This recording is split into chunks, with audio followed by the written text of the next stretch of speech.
Dans cette vidéo, on va parler des restaurants pour le réveillon de Noël et du Nouvel An. Juste avant ça, comme d'habitude, vous pouvez accéder gratuitement à ma série de vidéos privées en cliquant sur le lien sur l'image qui s'affiche juste ici. Donc cette série de vidéos privées, c'est un plan d'action pour vous aider à payer moins cher pour votre réservation, moins cher quand vous serez sur place et aussi pour gagner du temps sur les attractions.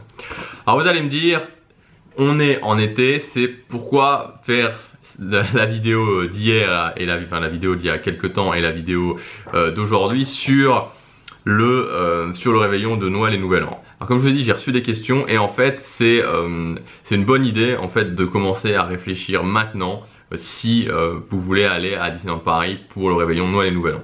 Donc je voulais vraiment mettre clairement comment ça se passe, que ce soit au niveau des fast-food, au niveau des restaurants, comment ça se passe pour les deux réveillons. Donc il faut savoir que tout d'abord, le réveillon de Noël est un petit peu moins cher, donc le 24 au soir est un petit peu moins cher que le 31 au soir. Ça il faut le savoir, donc c'est pas non plus énorme mais c'est quand même un petit peu moins cher. Et que vous aurez aussi différents services. Donc alors comment on va voir ça? Donc en fait quand vous allez pour le 24 au soir et pour le 31 au soir, ce qui va se passer c'est que vous allez avoir tous les fast-food qui vont fonctionner normalement et vous allez avoir tout un certain nombre de restaurants qui vont fonctionner normalement. C'est-à-dire que vous aurez certains restaurants, donc je crois que de mémoire par exemple le Silver Spur l'année dernière fonctionnait tout à fait normalement. Donc vous avez des services nouveaux, vous avez des services classiques pardon qu'il faut évidemment réserver, alors évidemment réservez-les. Mais ça sera pas un menu spécial, c'est-à-dire que vous allez payer peut-être un petit peu plus cher, il y aura peut-être quelque chose d'un petit peu mieux, mais ça sera globalement dans la même gamme de prix. Donc vous allez avoir tout ce qui est fast-food et certains, que ce soit des buffets à volonté et certains restaurants service à table qui vont fonctionner tout à fait logiquement. Alors je vous préviens, ces restaurants-là, justement, ils sont vraiment pris d'assaut, donc il faut vraiment les réserver assez rapidement. Quand on parle de Noël, quand on parle du Nouvel An, quand on parle des réveillons, là on n'est plus dans l'optique, il faut réserver une semaine ou 2 semaines à l'avance. Il faut vraiment réserver beaucoup plus tôt que ça. Et ensuite, vous allez avoir tous les autres, énormément d'autres restaurants, donc ça va, pas mal d'autres restaurants, ça va être, je sais pas moi, 10-15 restaurants, quelque chose comme ça, qui vont avoir des menus spéciaux. Donc ça va être des menus spéciaux réveillon. Donc dans ces cas-là, vous avez, pour la plupart des restaurants, vous avez deux services, un à 18h, normalement c'est 18h30 je crois, et un à 21h. Le service de 21h est beaucoup plus cher, quand même plus cher que le service de 18h30. Donc là aussi c'est une question de choix, c'est à vous de voir. Alors évidemment c'est plus cher, pourquoi? Parce que c'est logique, quand vous réveillonnez, ça fait plus réveillon de commencer son réveillon à 21h et d'avoir fini de manger vers 23h minuit que de commencer son réveillon à 18h30 et d'avoir fini de manger vers 21h. De toute façon vous aurez plus ou moins fini de manger. Donc c'est pour ça que c'est plus cher. Donc après c'est une question de choix. Si vous commencez à manger à 21h, il y a de très fortes chances que vous ne puissiez pas voir Disney Dreams, sauf pour le Nouvel An, mais bon, vous profitiez de votre repas et puis qu'après vous allez rentrer. Si vous mangez à 18h30, après vous allez pouvoir continuer à profiter du parc. Donc ça c'est une question de choix, sachant qu'il y en a un qui est plus cher que l'autre.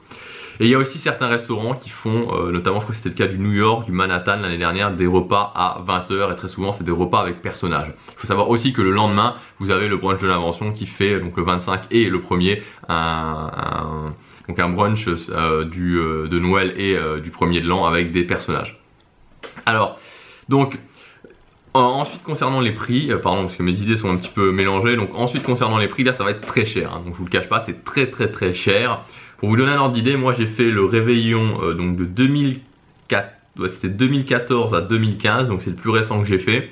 Le réveillon du Nouvel An, donc c'était à l'Invention et j'ai payé 300 € par personne. Donc 300 € par personne pour, donc on était deux, donc c'est revenu à 600 € pour l'Invention. Donc l'Invention c'est quand même un restaurant, le buffet à volonté du Disneyland Hotel, c'est vraiment classe, c'est vraiment sympa, mais c'est très cher et tous les restaurants sont un petit peu, sont dans cette gamme de prix là, ça va être compliqué d'avoir moins de 150-200 € par personne. Je pense dans du 200 € par personne vous pouvez compter si vous voulez donc pour les adultes, hein. Pour les enfants c'est un petit peu moins cher si vous voulez un repas de réveillon à Disneyland Paris.